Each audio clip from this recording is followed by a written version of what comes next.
what does the flight attendant always tell you about your mask? She tells you to put your mask on first before helping others. And I think as a true leader, you do want to care about your team. Yes, I care deeply about my team, but it gets back to before I can help others, I have to be in a position to help them, which means I have to put my own mask on first. When you're stressed, you make your team stressed and your interactions are stressful. And when you can get rid of that and come to work without all that emotional baggage, I think that's where you really start winning. Welcome to the True Leadership Podcast, where we sit down with executive leaders to explore what leadership really means through the lens of their stories, their wins, their struggles, their vision, and their lessons along the way.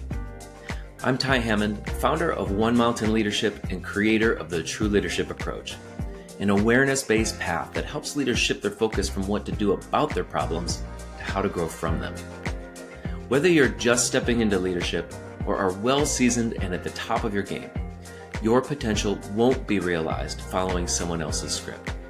But you can draw insights from their stories and turn it into wisdom by putting it into practice in your own life. Welcome to the True Leadership Podcast, where we explore the essence of leadership beyond tactics and performance by sitting down with executives to hear what matters most to them. I'm your host, Ty Hammond. Today's guest is Debby Briggs. Debby is the Vice President and Chief Information Security Officer at NETSCOUT, where she brings over 25 years of global leadership at the intersection of cybersecurity, technology, and corporate governance. A member of the executive leadership team, Debby oversees enterprise information security, risk management, and AI governance, ensuring ethical and responsible innovation in a rapidly evolving digital landscape. She also serves as a board advisor for AI and cybersecurity organizations and was honored with the prestigious Boston CISO Orby Award. Known for her business-focused approach, Debby helps bridge the gap between security, strategy, and sustainable growth. It's a pleasure for me to have Debby on the podcast today. Welcome to the True Leadership Podcast, Debby. And I thank you for having me. Absolutely.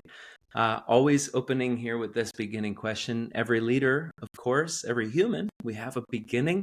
I've found that who we are as leaders, who we are as people at work and in life starts taking shape long before we make it to the executive office, oftentimes before we even advance to any executive or to any position of leadership. I'm curious, who is someone from your early life or an early experience that helped shape the kind of leader and the person that you are today? So, Ty, I think that person is the first role I had after I graduated from college. So I went to GTE Government Systems and I worked for Peg McCarthy. And as a leader, she taught me empathy. She taught me how to gain confidence. She had a belief in me when I didn't have a belief in me. And she trusted me. And she gave me an opportunity to do things I didn't know I could do. And she was there to support me should I run into an issue. And I think I really guide and, the way I look at leadership from what I learned from her. Amazing. Go ahead. And the other thing I wanted to say is, and then, I also in my career have had a chance to work with someone that wasn't so nice. And I've taken those traits that I found unbecoming and ensured that I don't become that person. If I need to change someone's behavior or what they're doing, I always do it I don't do it in public. I always do it in private. And, I want to hear their side of the story before, I pounce on them. At one point in my career, very, very publicly, I was called the quagmire of negativity, and I didn't even know what the word quagmire was. I had to go back to my office and look up what I was. Well, incredible. What I notice there, of course, is the extent to which modeling from leadership can help us learn not only about the leadership that we want to be, the leader that we want to be, but also the leader that we don't. I certainly get from that latter story that you shared, and boy, agreed. One of the worst things that you could do is sort of publicly call somebody out. But I'm curious to was it Pam the leader that you had mentioned It was before? Peg. Peg. So, Yes. what is it about Peg? What are the ways that you see that Peg's leadership helps you show up? And in what ways does that show up as the leader that you are today? I think the number one thing is believing in others until they can believe in themselves. It's giving people the opportunity. When I look to bring people into cybersecurity, and we all know that there's a challenge to find people, I look in non-traditional roles. I don't look for people who have a degree. I look for adjacent skills. If I'm looking for someone to do auditing, I may look for someone who's got a finance degree. And, for training, I may look at someone who does organizational and event planning to run my security awareness program. So I look for skills that are adjacent and give people that opportunity. And I think getting those opportunities from Peg in my first career and being able to do things I never thought was possible, I want to pass that on to others. And I think that is sort of the key point of my leadership. I really love that. And what I got the sense of when you're talking is the ways in which and I get this so much in leaders and people that I work with, is that we can often be so limited by our experience and thinking about what we're good at. And what I hear that you're doing is you're reflecting back to somebody, even though their experience may be limited in this way, that you see something else more that's possible or potential for them. I just love that. I love that reflection. I'm curious, of course, in this podcast, it's called the True Leadership Podcast. We're exploring the essence of leadership. Of course, true leadership means different things to different people. What does it mean to you? I think it means, empowering people, believing in people. I think it is, you have to have a common vision and make sure that we all have that same vision if we're leading and going in the same direction. I think you have to give people a safe place to disagree, to raise concerns, and I think that's what makes you a true leader. You want people to be on board with what the vision is, but they need to be involved in building that vision as much as I do. And, I'm not perfect, so I love it when my team engages and they have different and better ideas than I do. And I think that's what leadership is. It's not having that ego, it's not my way or the highway. It is really, you sort of point a general direction and say, this is sort of where, like if I was going to go to California, I could say, Ty, I want to go to California, but I'm not dictating, are we taking a plane, a train, an automobile, are we walking, the time frame or any of that. And I think that empowering people and having them participate is what a true leader is. I love that. What came up for me right there is the question of, like, it's a little bit like the alignment on, okay, here's where we're going. And maybe there's the setting that, but then it's a question, right? It's like, how are we going to get there? Right. And engaging people in that. That buy-in part, because it's one thing to have a vision. It is a totally different and distinct thing to get people to truly buy in Right. to that vision. I've already heard, to a little bit. I'm curious if you'll expound on it a little bit, because I think for anybody listening, this can be really helpful, right? How about like when you find that somebody isn't engaged or isn't bought in, how is it that you work with that? So let's start with engagement first. So I expect to hear from everyone. Everybody knows that. We all have been in a room where there's one person that sucks the air from the room and does all the talking. And I think is a true leader, you have to make sure everybody has a voice.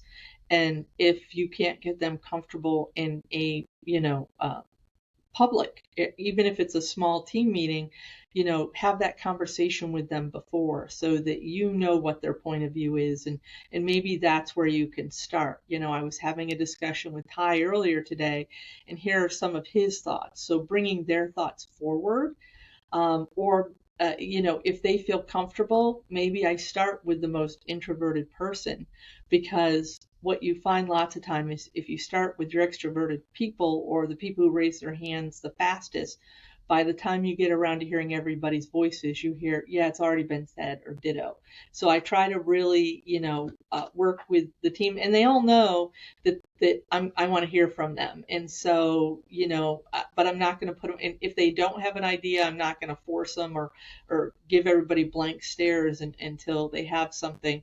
We'll give people a minute, and, we'll pass it on. But I think engaging people makes them buy into the vision. And to your point, is if people disagree, that's okay, because they may see something different than they may see if we were, scuba diving, they may see the rock that I don't see, or the shark that's coming above. And so I want people to feel really comfortable to share that. I mean, if they see the cliff, don't let me jump off the cliff. Let me know it's there. And, we have a discussion about it, and it's open and everybody engages. Yeah, absolutely. Well, the team facilitator in me is smiling this massive smile right now, and hoping that every leader across the world hears what you just offered there. And something I'll just sort of pull out and honor a bit is, yes, there is the practice of including everyone's voices. I love this particular tactics you talked about, particularly leading with someone's perspective that you heard even before the meeting, and calling someone else to make sure that those voices get in. But I really want to hang on this point that you said here, that over time people learn through that kind of thing that you want to hear their perspective, and that their voice does matter. And I mean, you're sitting here nodding, shaking your head right now, but in my experience, what that does is it makes it so that those tactics are no longer needed anymore, and people are actively just offering their voices, which is so powerful. So. Yeah, Ty, the one thing, I would add to that is the one caveat, when you have remote teams. So I have a worldwide team, and a large percentage of them sit here in the office with me. And one of the things we have to be really conscious of is when we have staff meetings and we're on a web conference platform, everybody in the room can block the microphone, so the conversation just happens within the room, and the people that are remote can't even jump in because we're talking and the microphone gets blocked. So one of the things for all of us now that have remote teams is that's something that you have to be aware of, is you have to give the pauses to the people at the remote team. Or maybe you start with, hey, let's start with some of the remote people. So, because you have to give, because you can't assume because they're not saying anything, they don't want to engage. It could be they can't get the microphone. And so that's one of the things, that's one of my tips for people who have remote teams, is you have to remember that if you're remote, you have to wait for the microphone to not be, recording so that someone could speak. Boy, it sounds like those remote meetings might have some lessons for us in in-person meetings too, because regardless, you could still feel like you can't get the microphone, even if you're in the room, sometimes with those big personalities. So, well, fantastic. Yeah. Next little bit here, every leader faces moments that test and shape them. I'm curious to hear you share about an experience that you feel like really challenged you and maybe even became a turning point in your own leadership journey. I mean, I think it really goes back to the leader I don't want to be. And I think that really was impactful to me is, that first interaction with Peg where it was all positive. I think seeing and feeling what, the negative feedback I got in a public manner. Now, we weren't all in the same room and I was being spoken to. She waited until like a staff meeting was going to start. And her and I went in the room and she made everybody else wait outside the room until she was done, dressing me down. But everybody was out there listening. I mean, she was so loud, everybody heard it. And I was mortified, and I know how I felt, and I know I didn't feel appreciated, and I didn't feel respected. And I was like, this is just not I think that was the day at that job I said, I need to find another job. I mean, this is this person's personality. I had seen her do it to other people, so I knew it wasn't just me. And I said, this is just, it's a toxic environment, and I don't want to be that toxic environment. Now, Ty, everybody has a bad day. I'm not going to sit here and tell you I'm always great and wonderful and I know the exact things to say. But, if I feel I'm like losing my cool and I might be too emotional, I'll stop the conversation and just say, you know what? I think we both need to, take a pause, think about it. Let's regroup tomorrow and let's go over this again. I've gone back and apologized to people if we were in a conversation and I raised my voice. I will go back and say, I didn't mean to raise my voice. I just was passionate about it. So it's okay to apologize, because we're not perfect. We're human beings. And I think as leaders, you have to own your own actions and people have to see it. So if you have a negative action, you have to own it. You have to speak up to it. You have to apologize for it, and you have to correct it. Yeah. I say I have two young children, and Yep. I think the only thing that rivals the amount of times I've said I love you is the amount of times that I've said I'm sorry. And it's an interesting thing that I think culturally I'm sorry, and the reason that we're hesitant to say I'm sorry is that we think that we're admitting fault. Right. And saying I'm wrong, as opposed to what I believe when we offer I'm sorry from a genuine place. It doesn't say I was wrong. It just says I care about my impact and I care about the way that my actions have an impact on you. That's so much what I hear from your experience, and my sense is how we actually learn to care about what our impact is by how we have been impacted ourselves by others, which really rings through in that story that you shared. It's beautiful. Leadership, of course, is also about what we pour into ourselves. I'm thinking about your own journey over the past few years. What's been the most valuable investment that you've made in yourself and your leadership? Yeah, so I thought about that, and there's two things. One, the career path that I've chosen, cybersecurity, it's not stagnant. It changes minute by minute. So I think to be successful in this career and even be a leader in this career, you have to have a lifelong love of learning, because you have to adjust with the times. I think the other thing is, and it comes from the field, and everybody's job is stressful. Cybersecurity and leading cybersecurity can be very stressful.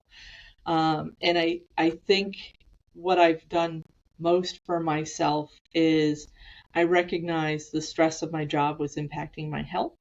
And I just said, I can't continue on like this. I have to find something and I have to do something. And I found kickboxing. And I will tell you, anybody want to relieve some stress? And I don't hit people. I punch and kick bags, but I have to tell you, sometimes my bag has a name on it. Sometimes it's a something that happened, and it's just really good to go take this to take it out on the bag, and then I can come back the next day and not have all, I don't want to say baggage, but won't have all the emotion with it anymore. Does that make sense? It's learning how to release that stress that I had for the day, get it out. I'm going to call it in a positive way. And my health has completely changed. I now have low blood pressure, because I guess I'm really good at kicking and punching things. But I've talked to other CISOs, and I've heard people do yoga. I've heard people who do cooking. I heard people who've read different books, or people who run triathlons and marathons. I think it's whatever works for you to release that stress, and it's what works for you. So that's what I think I've done for myself. Yeah, absolutely. It's so important, because here we are, human beings, accumulating, experiencing so much kinds of energy, and yet we need to find ways to move that energy that are appropriate, because that energy isn't necessarily going to be appropriately expended at work, and Right. to find those healthy avenues, and hopefully sounds like even a little bit of fun. It is. It is. It And is. thank you for warning us all, Debbie. Let this for every listener here. Let them know that Debbie is trained.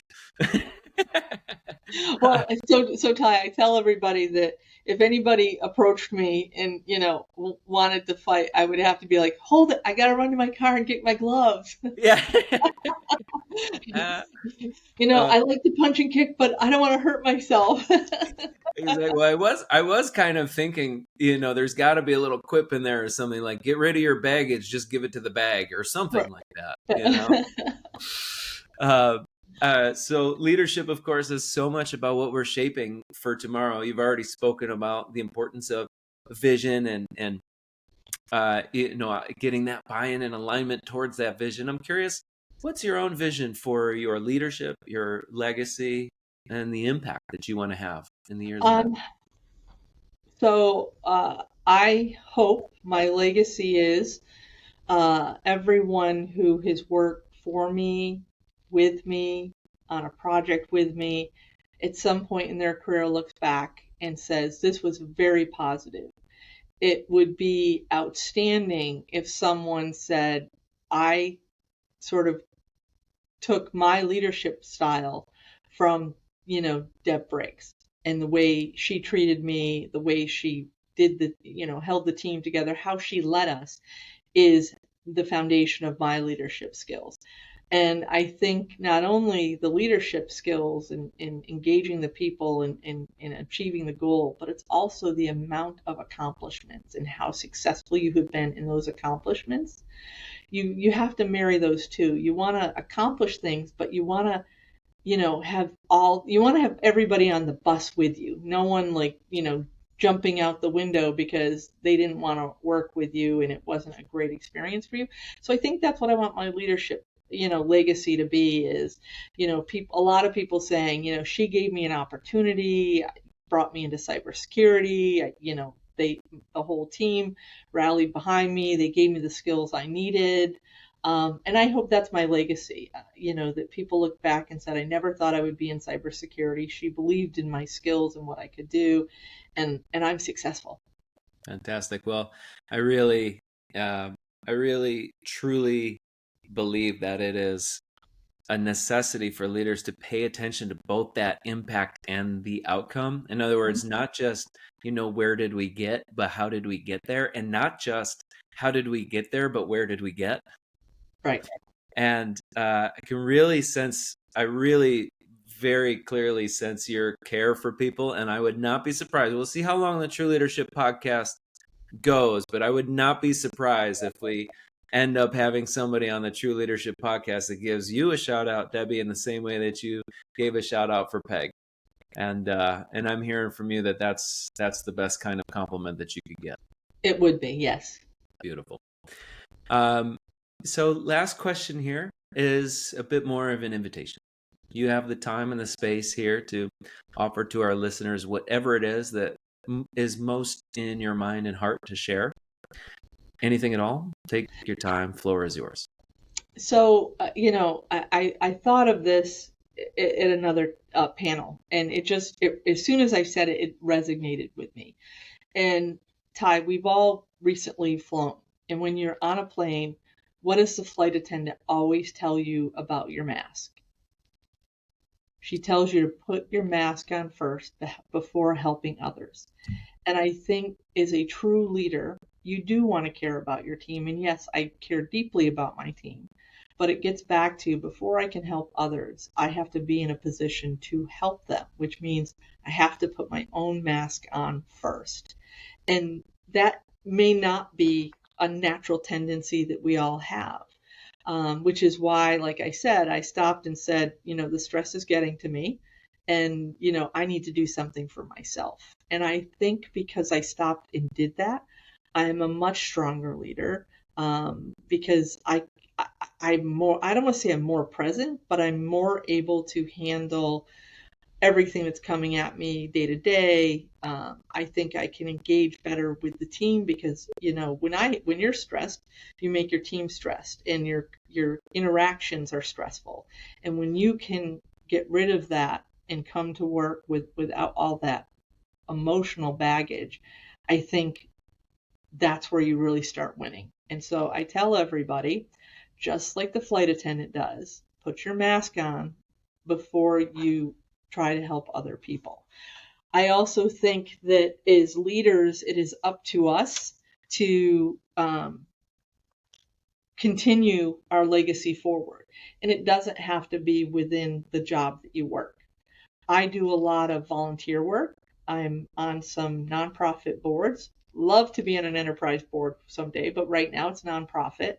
I like to give back. I do a lot of mentoring in people that want to get into cybersecurity, that are entry level in cybersecurity and want to move up and future their careers within cybersecurity. And I think as a leader, you have to look beyond the four walls in which you work. I think you look at your community. I think you look at the overall, ecosystem in which you live and work. And there are people out there that could use your mentorship because you're a leader for a reason. And as a leader, we can learn from a mentee as much as they can learn from you. As a leader, we also have to find people that continue to evolve our leadership skills. And someone once told me, and I truly believe this, we have to have our own personal board of directors, which means, I have to have people who I feel that I am accountable to that have nothing to do. They're not my boss. They're not my boss's boss. And I want to give one shout out to Brian McCann. And we worked together here at NETSCOUT a couple years ago, and he ran our all hands meeting, and I was just in awe at the way he commanded an audience and how he made it so engaging and everybody paid attention. And he was the first person that it's really hard to go to an executive and say, hey, will you be my mentor? Mentor sometimes has an analogy of it's going to take a lot of time. But if you approach someone and said, hey, will you be my personal board of directors, or I really enjoy this skill in you and I would like to develop that. Would you help me develop that skill? People are so receptive to that, and you make them your personal board of directors. And I might not talk to Brian for a year or 2 years, but I know if I need help and reach out to him, he's going to be there and he could do the same for me. Well, it's so incredible to have that level of support. We were never meant to do it alone. So being willing to open up and receive that support is so huge. I realize in this moment that I skipped over one of the questions, and I'd love to circle back around to it because I think it's so important in this true leadership conversation. Thinking about what true leadership means to you, all of those ways, of course, the journey of becoming as a human, as a leader, it never stops. I'm so curious to hear you share what's your own growing edge right now. What ways are you being stretched or tested in leadership or in life today? So there's a couple of things that came to my mind when you asked that. So I tend to be a person of action. I love to do. And, sometimes you have to slow down to go fast. And NETSCOUT CEO Anil Singhal has a philosophy, and he wrote a book on it. It's called the 5% rule. And what it means is before you start this huge project and you build out a project plan for months or years or whatever, you get everybody in a room or a small group and you agree on what the strategy and what the end state is. And that's the 5%. Before you do anything else, agree on the 5% so that you don't get into the project and realize you don't have full alignment with everybody. And doing the 5%, and he likes to be involved in the 5%. So you get the CEO in a room with other people and you all agree on this is the 5% and what we're going to do. And then you don't run into these roadblocks as you start through the project because you've already got the consent up front. The other thing is my job tends to be risk averse. My job is to avoid risks. That's what I do for a living, and I educate people on what the risks are. I think one of my growing edges is to become a bit more comfortable with taking bigger risks. I mean, you just have to look at technology and how fast it's come. And we can't slow technology down and innovation down to the point where I can feel super comfortable with it because I've, done everything with it. I think, it started with cloud and the adoption of cloud and, definitely with AI. I mean, the AI is like a supersonic jet. I mean, yeah, I mean, you have to get comfortable with being uncomfortable and that things might be moving faster than you want. And so that's one of those edges that stretches me, that I'm not in full control. And there are risks that I may not feel comfortable with. And so those are the two things that I would say is rather than just plan the 5%, get consent. And the other one is, you have to be comfortable with being uncomfortable, especially with the speed of technology. Perfect. Well, one of the ways that I sort of talk about the distinction between intelligence and wisdom is that intelligence solves problem, but wisdom prevents it. And that's my sense of what that 5% rule is, working on the wisdom of preventing unnecessary challenges and roadblocks down the line by pausing at the beginning and ensuring that alignment before putting a bunch of effort and resources and work into something that is going to experience those roadblocks down the road. But just as far as getting comfortable in the uncomfortable, that is the work of true leadership, at least in terms of the approach that I offer there. So you're singing my tune. And Debbie, I just can't thank you enough today. I so appreciate the wisdom that you've shared here. I really have gotten so much out of it. It's incredibly apparent your care for, as a leader and for the people that you work with, not just the where do we get, but the how do we get there. I am so sure that whoever listens to this conversation is equally going to benefit from what you've shared here today. So thank you so much for being on the True Leadership Podcast. Well, I've given away my darkest secret because I am very empathetic and a marshmallow on the inside, but my job requires me to have a very strong backbone. So there are a lot of people outside of, the people who know me the best that think I'm just, she toes the line and makes us toe the line. And so now if they hear this, they're going to be like, oh my God, she's really, nice and understanding and caring. And we didn't see that in her. Debbie, the kickboxing marshmallow. Thank you for that. Thanks so much, Debbie. All right. Bye. That's it for this episode of the True Leadership Podcast. If you enjoyed this conversation, you can subscribe to YouTube, Spotify, Apple Podcasts, or wherever you're listening to this to catch future episodes. This conversation was brought to you by One Mountain Leadership, where we help leaders grow the capacity, confidence, and presence of true leadership through the True Leadership approach. To learn more about the approach, our offerings, our community, and how we can help you realize your potential in both leadership and in life, visit us at onemountainleadership.com.